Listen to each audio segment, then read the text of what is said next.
আসসালামু আলাইকুম। আপনাদেরকে আমার নতুন আরো একটি ভিডিওতে স্বাগতম। তো আজকে চতুর্থ পর্বে থাকছে এমএসডি, এনএসবি, এলএসডি, এলএসবি। এটা খুবই ইম্পর্টেন্ট একটা টপিক। তো এগুলো এমসিকিউ অথবা সিকিউ এর 1 নম্বর প্রশ্নে আসতে পারে।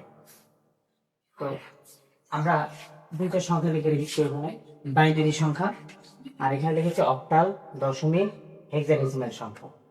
তো যখন বাইনারি সংখ্যা হবে তখন এখানে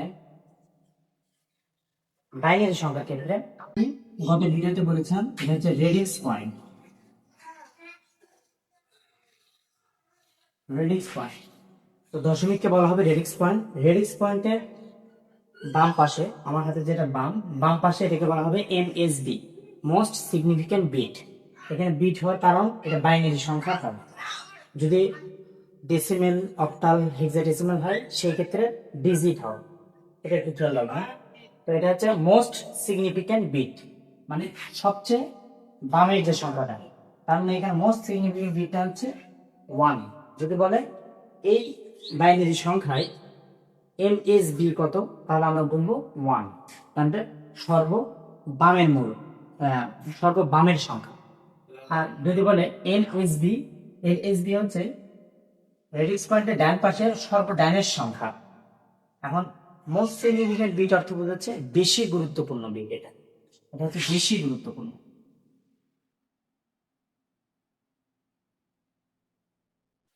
এটা হচ্ছে বেশি গুরুত্বপূর্ণ। আর লিস্ট সিগনিফিক্যান্ট বিট হচ্ছে কম গুরুত্বপূর্ণ। কম গুরুত্বপূর্ণ এরকম হওয়ার কারণ কি? এরকম হওয়ার কারণ হচ্ছে যে আমরা যদি কোনো সংখ্যা লিখতে গিয়ে প্রথম সংখ্যাটাতে ভুল করে ফেলি, মানে যদি একের জায়গায় যদি 2 অথবা 3 লিখে ফেলি, তখন কিন্তু অ্যামাউন্টটা অনেক বোঝায়। আর শেষের দিকে যদি আমরা 2 1 যদি একটু উলট পালট হয়, সেটা কিন্তু অ্যামাউন্টটা কম আসে। যেমন যদি আমরা এরকম করি কখনো, যে আমাকে বললো 5,044 টাকা, তা আমি ভুল করে 5-এর জায়গায় দেখলাম 9, তাহলে এখানে গ্যাপ কত হচ্ছে? প্রায় 4,000 টাকা। কিন্তু আমি যদি শেষের সংখ্যা 4-এর জায়গায় 9 লিখি, তাহলে আমার পার্থক্য হচ্ছে মাত্র 5-এ। ওই 4,000 ওই 5। এই জন্য সর্ববামের যে সংখ্যাটা, এটার গুরুত্ব সবচেয়ে বেশি। তাই এটাকে বলা হয় এমএসবি, মোস্ট সিগনিফিক্যান্ট বিট। আশা করি বুঝতে পেরেছি। এবার আসি বাইনারি সংখ্যা ছাড়া বাকি যে সংখ্যাগুলো রয়েছে, অক্টাল, ডেসিমেল, হেক্সাডেসিমেল। ডেসিমেলের আরেক নাম হচ্ছে দশমিক। তো এই ক্ষেত্রে নামটা কেমন হবে? সর্ব বামেরটা, এটার নাম হবে এম এস ডি।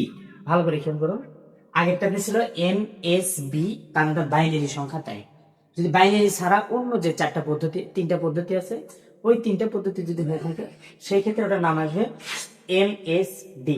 ডি মানে ডিবু। এটার পুনরূপ হবে মোস্ট সিগনিফিক্যান্ট সিগনিফিক্যান্ট ডিজিট। তার মানে এটা হচ্ছে বেশি গুরুত্বপূর্ণ।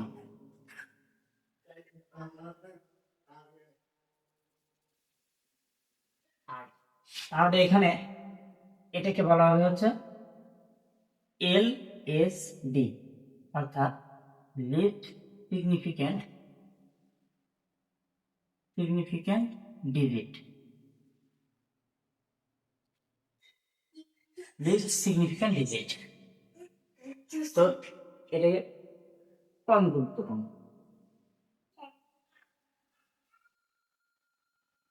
কম গুরুত্বপূর্ণ এই সংখ্যাটা হচ্ছে দশমিক, অক্টাল, হেক্সাডেসিমাল, এগুলো আমরা বলতে পারি। তো অক্টাল, দশমিক অথবা হেক্সাডেসিমাল সংখ্যার যদি বলে এম এস ডি কত, তাহলে এম এস ডি বলতে এখানে বোঝাবে সর্ব বামেরটা, তাহলে এখানে উত্তর হবে 4। আর যদি বলে এল এস ডি কত, তাহলে উত্তর হবে 3, সর্ব ডানের অঙ্কটা। ঠিক আছে? তাহলে আশা করি আপনারা এতটুকু বুঝতে পেরেছেন। আমি আরেকবার ক্লিয়ার করে বলি, কখনো লেখা থাকবে এম এস বি, তাহলে বুঝতে হবে এটা বাইনারি সংখ্যার সবচেয়ে ডানের অঙ্কটা বোঝাচ্ছে।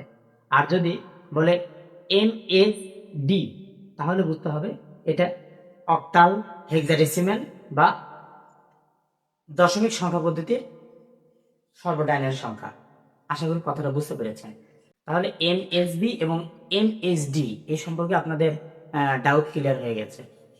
এই এমএসবি এবং এমএসডি খুব গুরুত্বপূর্ণ একটা টপিক।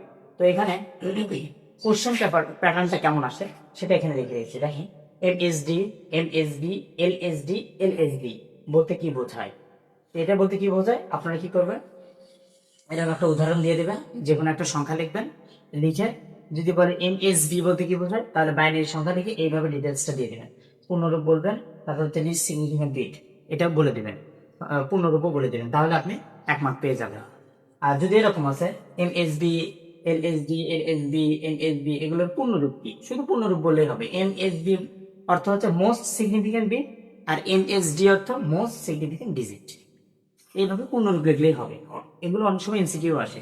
নিচে আমি একটা এমসিকিউ লিখে রেখেছি কিভাবে প্রশ্নটা আসে। তো এখানে বলেছে দশমিক সংখ্যা, তাহলে এই যে সংখ্যাটা লেখা এটা হচ্ছে একটা দশমিক সংখ্যা। তো দশমিক সংখ্যা কি আছে? আমরা জানি দশমিক সংখ্যা 9-এর বড় হবে না আর শূন্যর নিচে আসবে না, তাহলে এখানে 0 থেকে 9-এর মধ্যেই আছে, তাই এটার নাম হচ্ছে দশমিক সংখ্যা। দশমিক সংখ্যা বলেছে দশমিক সংখ্যা এমএসডি কত? আমরা জানি এমএসডি অর্থ মোস্ট সিগনিফিক্যান্ট ডিজিট, অর্থ সর্ববামের সংখ্যাটা। তাহলে এখানে এই অঙ্কের সর্ববামের সংখ্যা কোনটা? 5। তাহলে এখানে উত্তর হবে কত? 5। যদি এখানে বলতো এলএসডি কত, সেটাও কিন্তু 5 হতো, সেটাই যে সর্বডাইনের অঙ্কটা হতো। আশা করি আপনারা এমসিকিউ বুঝতে পেরেছেন। যদি এখানে বলে যে বাইনারি সংখ্যার এলএসবি কত, তাহলে বুঝবেন সর্বডাইনের অঙ্কটা। আর এমএসবি বললে তখন বুঝতে হবে সর্ববামের অঙ্কটা। আশা করি আপনারা টপিকটা বুঝতে পেরেছেন। ধন্যবাদ সবাইকে। বুঝতে না পারলে আমার কমেন্ট বক্স ফাঁকা আছে, ওখানে আপনারা কমেন্ট করতে পারেন। আর ভিডিওটি একটা লাইক দিতে রাখবেন এবং সাবস্ক্রাইব করে রাখবেন, এতে আমার ভিডিওটি সবার আগে আপনার কাছে চলে যাবে। আসসালামু আলাইকুম।